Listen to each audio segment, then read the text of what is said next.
Attachment کب تک continue رہے، رائٹ سے ریلیٹڈ جو بھی کوشچن ہوں گے ان کو کیسے ڈیٹرمائن کیا، سیل کیسے ہوگی، ان ساری باتوں کو جانیں گے آج کی اس ویڈیو کے اندر۔ ویڈیو کو اینڈ تک دیکھیے، لائک کیجیے، شیئر کیجیے، چینل کو سبسکرائب کرنا نہ بھولیے۔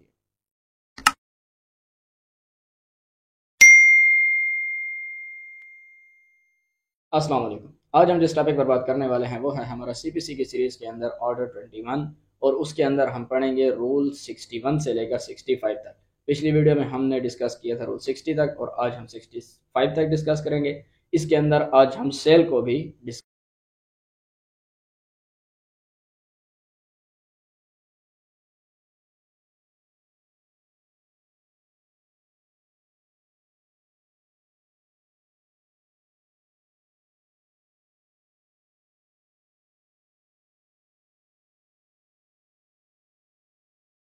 کیا گیا ہے continuance of attachment subject to claim of encumbrance ہے، یعنی کہ کوئی پراپرٹی ہے جس کے اوپر انکمبرنس ہے، اس کے ساتھ کیا طریقہ کار ہوگا اٹیچمنٹ کا۔ Where the court is satisfied that the property is subject to mortgage or charge in favour of some person and thinks fit to continue the attachment, کہ جہاں پر عدالت یہ سمجھتی ہے، سیٹسفائڈ ہے کہ کوئی پراپرٹی ہے جس کے اوپر کوئی مارٹگیج یا چارج ہے، یعنی کہ وہ پراپرٹی کسی کو مارٹگیج کی ہوئی ہے یا اس کے اوپر کوئی چارج ہے، اور وہ ایسے پرسن کے اوپر ہے جس کا اس کے اندر فیور ہے، یعنی کہ کسی بندے کے فیور میں وہ مورٹگیج ہے، اور پھر عدالت پھر بھی سمجھتی ہے کہ اس کو اٹیچ رکھا جائے، تو عدالت اس کو اٹیچ رکھ سکتی ہے اس مورٹگیج اور چارج کے سبجیکٹ کے مطابق، یعنی کہ جو اس میں لکھا ہے مورٹگیج اور چارج میں، ان کی باتوں کو مد نظر رکھتے ہوئے عدالت اس مورٹگیج پراپرٹی کو بھی اٹیچ رکھ سکتی ہے۔ سیل کا آرڈر نہیں کرے گی لیکن اٹیچڈ رکھ سکتی ہے۔ اس کے بعد رول 62 کے اندر بتایا گیا ہے questions relating to rights etc of claimant in attached property to be decided by the court، یعنی کہ اٹیچ پراپرٹی کے اندر کلیمنٹ کے کوئی بھی کویسچنز ہیں تو ان کو وہی کورٹ ڈیسائیڈ کرے گی۔ All questions relating to the right title or interest of the claimant or objector in the attached property، کہ کلیمنٹ اور آبجیکٹر کے جتنے بھی رائٹ ٹائٹل اور انٹرسٹ ہیں، اس سے متعلق اس کے جتنے بھی کویسچن ہیں اٹیچڈ پراپرٹی کے اندر، جو پراپرٹی اٹیچ ہو گئی ہے، shall be adjudicated upon and determined by the court and no separate suit shall lie to establish the title right or interest، تو وہ اسی کورٹ کے اندر ان کی ایڈجوڈیکیشن ہوگی، ڈٹرمینیشن ہوگی، اور اس کے لیے کوئی الگ سے دعویٰ لانے کی ضرورت نہیں ہے۔ اسی کورٹ کے اندر، اسی کیس کے اندر، اسی ایگزیکیوشن کے اندر اس بات کا فیصلہ ہو جائے گا۔ جو بھی کوئی بندہ آ کر کہتا ہے کہ میرا رائٹ ٹائٹل انٹرسٹ ہے، اس کو علیحدہ دعویٰ کرنے کی ضرورت نہیں ہے۔ اس کے بعد 63 omitted ہے۔ 4 کے اندر اب بتایا گیا ہے سیل جنرلی، کہ سیل اب کیسے ہوگی۔ تو پڑھتے ہیں power to order property attach to be sold and proceeds to be paid to person entitled, کہ جب سیل ہوگی تو اس کے بعد جو اس کی پروسیڈز آئیں گی تو کیا کیا جائے گا۔ اینی کورٹ ایگزیکیوٹنگ اے ڈیکری میں order that any property attached by it, جو کورٹ ڈیکری کو ایگزیکیوٹ کر رہی ہے وہ یہ آرڈر کر سکتی ہے that any property attached by it, کہ جو پراپرٹی اس نے اٹیچ کی ہے، اینڈ لائبل ٹو سیل، اور جس کی سیل کے لیے بھی وہ پراپرٹی لائبل ہے، اور such portion thereof as may seem necessary to satisfy the decree, یا پوری پراپرٹی کو سیل کرنے کی ضرورت نہیں ہے بلکہ اس کا کوئی پورشن جو اس ڈگری کو سیٹسفائی کرنے کے لیے کافی ہے تو شیل بی سولڈ، اس کو سیل کر دیا جائے گا۔ And that the proceeds of such sale, تو اس پروسیڈز، اس سیل کی جو پروسیڈز آئیں گی، جو اس سے زر آئے گا،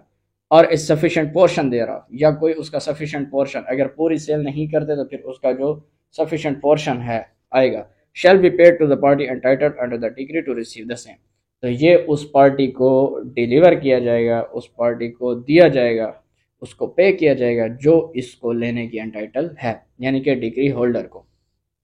ڈگری ہولڈر نے ڈگری حاصل کی ججمنٹ ڈیٹر کے خلاف، اب ججمنٹ ڈیٹر کے خلاف ایگزیکیوشن شروع ہو گئی، اس کی موویبل ای موویبل پراپرٹی کو اٹیچ کر دیا گیا۔ اٹیچمنٹ کے بعد اب عدالت نے اس کی سیل کا آرڈر کر دیا ہے، اس کو نیلامی کہتے ہیں، اور نیلامی کا آرڈر عدالت نے کر دیا ہے۔ جب وہ پراپرٹی نیلام ہو جائے گی تو اس کی جو سیل پروسیڈز آئیں گی وہ اس بندے کو، ڈگری ہولڈر کو پے کر دی جائیں گی۔ اگر پوری پراپرٹی سیل کرنے کی ضرورت ہے تو پوری کر دی جائے گی، اگر پوری پراپرٹی سیل کرنے کی ضرورت نہیں ہے بلکہ اس کا کچھ پورشن ہے جس کو سیل کر کے بیچ کر پراپرٹی اور ڈگری کو سیٹسفائی کیا جا سکتا ہے، تو پھر اسی کے ساتھ بھی سیٹسفائی کر لیا جائے گا۔ اس کے بعد 65 کے اندر بتایا گیا sales by whom conducted and how made, اب سیل کیسے ہوگی، کون کرے گا، نیلامی کس کے ذریعے ہوگی، کس طرح ہوگی۔ سیو ایز ادروائز پرسکرائب، کہ اگر کوئی اور طریقہ کار بتایا گیا ہے تو اس کو مد نظر رکھتے ہوئے every sale in execution of a decree shall be conducted by an officer of the court, کہ ہر نیلامی، ہر سیل جو ایگزیکیوشن آف دا ڈیکری میں ہوگی وہ آفیسر آف دا کورٹ کرے گا، کورٹ کا کوئی آفیسر ہوگا، عدالت کسی کو اپوائنٹ کرے گی تو وہ جا کر نیلامی کرائے گا، اور by such other person as the court میں اپوائنٹ ان دس بہاف، یا کسی بھی اور پرسن جس کو عدالت اپوائنٹ اس بہاف میں کر دیتی ہے تو وہ عدالت کے حکم کے مطابق اس کی نیلامی کرا دے گا، and shall be made by public auction in manner prescribed, اور اس کی پبلک آکشن کے ذریعے، یعنی کہ جیسے میں بار بار کہہ رہا ہوں نیلامی ہوگی، نیلامی کے ذریعے اس کی پراپرٹی کو بیچا جائے گا۔ ہوتا یوں ہے کہ ایک اشتہار عدالت کرتی ہے اٹیچمنٹ کے بعد کہ فلاں تاریخ کو اس پراپرٹی کی نیلامی ہوگی اور فلاں جگہ پر ہوگی، پھر وہ اشتہار آگے ہم پڑھیں گے نیوز پیپر میں یا کہیں پر بھی لگا دیا جاتا ہے، پھر اس پراپرٹی کو جو بھی خریدنا چاہتا ہے وہ فلاں مقررہ تاریخ کے اوپر مقررہ جگہ کے اوپر پہنچ جاتے ہیں، پھر وہاں پر پبلک آکشن میں بڈ لگتی ہے، اس کی نیلامی ہوتی ہے، بولی لگتی ہے کہ بھئی اس پراپرٹی کو کون خریدنا چاہتا ہے، پھر ایک بندہ کہتا ہے کہ میں خریدنا چاہتا ہوں، پھر دوسرا کہتا ہے کہ اس سے زیادہ قیمت بتاتا ہے، جیسے کہ نیلامی اور بڈ ہوتی ہے، بولیاں لگتی ہیں، تو پھر جب اس پراپرٹی کی ایک پرچیزر اس کا بن جاتا ہے جو اس کو خرید لیتا ہے، پھر اس سے سیل پروسیڈز بھی لے لی جاتی ہیں، ان کو لینے کا بھی آگے طریقہ ہے کہ کیسے لی جائے گی، کیا یکمشت ساری رقم اس سے لے لی جائے گی یا کیا کیا جائے گا، آگے ہم پڑھیں گے۔ لینڈ ریونیو ایکٹ کے اندر بھی یہ طریقہ کار بتایا گیا ہے، اس میں بھی ہم پڑھیں گے۔ تو پھر اس کے بعد وہ پراپرٹی اس کو ڈیلیور کر دی جاتی ہے، اور اس سے جو سیل پروسیڈز آتی ہیں وہ پھر لے کر ڈگری ہولڈر کو دے دی جاتی ہیں، اگر رقم زیادہ ہے تو بچتی رقم پھر ججمنٹ ڈیٹر کو واپس کر دی جاتی ہے، اور ڈگری کی سیٹسفیکشن کے لیے ضروری جو ہوتی ہے وہ ڈگری ہولڈر کو دے دی جاتی ہے۔ تو یہ تھا جی آج کا ہمارا لیکچر آرڈر 21 کے اندر رول 61 سے لے کر 65 تک، جس کے اندر ہم نے سیل کو بھی شروع کر دیا ہے۔ اگلی ویڈیو میں ہم سیل کے رولز کو آگے مزید لے کر چلیں گے۔ ملتے ہیں اپنی اگلی ویڈیو میں، تب تک کے لیے تھینک یو سو مچ، اللہ حافظ۔